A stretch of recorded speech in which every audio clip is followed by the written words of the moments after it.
You know, what a brilliant idea. But you have always been so open about your own mental health, and rightly so. And you've spoken about how therapy has helped you, right? Yeah, I mean, it's honestly, it's been transformative for me.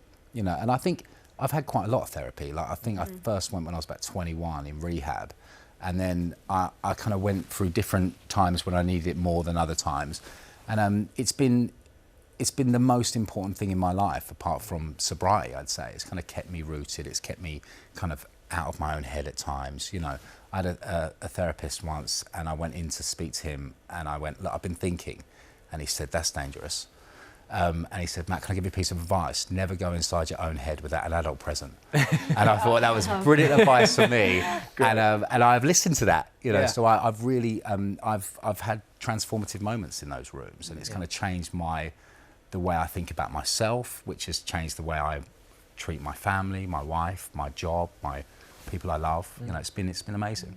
So tell us a bit about the people then who have taken part and, you know, been part of this, which is a big experiment in a way, isn't it? Yeah, I mean, first of all, they're so brave to do that. You know, you're not alone, and I think as a viewer you can watch it, and if you're struggling in any way with something, you can maybe take something away from something that someone is saying and going, "Oh, I feel like that."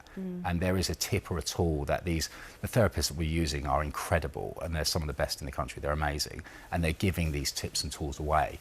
Yeah, I also think that there's something about this that I love, because especially even with some of my friends, you know, I've done therapy for a long time, and I think people that sometimes want to go and do it, but they're scared of what the other side of the door looks like. They think it's going to be this like long chair where you sit down like that and you talk, but it's with a great a blanket. insight. Yeah, exactly. Yeah. But it's a great insight yeah. to show, you know, how welcoming it is. Yeah, absolutely. I think people also have this, I don't know, like there's a stigma attached to therapy, especially in the UK. It's not very British, is it? Yeah. You know, I always used to think it was quite an American thing to do, you know, and we don't air our dirty laundry. We keep everything behind closed doors, which is not helpful. And I think a lot of people can see therapy as very scary, or it's like Pandora's box. You don't want to open it, you know. But my experience has been the opposite, and I think you'll see through this show that it is not that.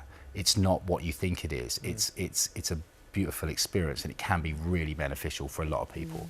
Well, it's a real special opportunity for people to, as you say, see the other side. Yeah. It's really going to get people talking at home, this, isn't it? Opening up this conversation. Yeah, I really hope so. You know, and I think that's part of the thing. I think the elephant in the room is that therapy isn't available to everybody. You know, as much as we'd love it to be, it's really hard. And the more people we talk to, the waiting lists are years long to get a therapist. And from my experience, when someone's struggling, the time to act is now.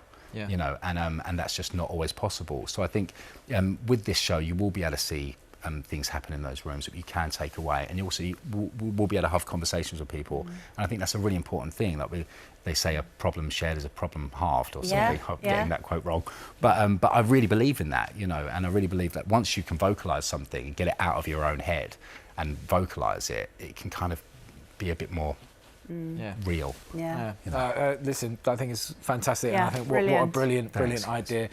All episodes of Matt and Emma's series, Change Your Mind, Change Your Life, will be available on iPlayer from tomorrow, and you can also catch the first episode after Eurovision tomorrow night at 11 o'clock on BBC One. Plus, you can find Matt's very powerful documentary, Fighting Addiction, on iPlayer as well.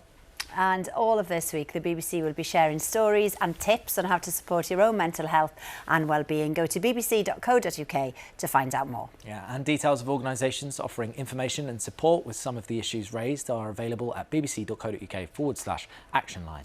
Now then, still to come, EastEnders star Ross Boatman brings us the latest drama from Albert Square, and Louise will be here talking new music.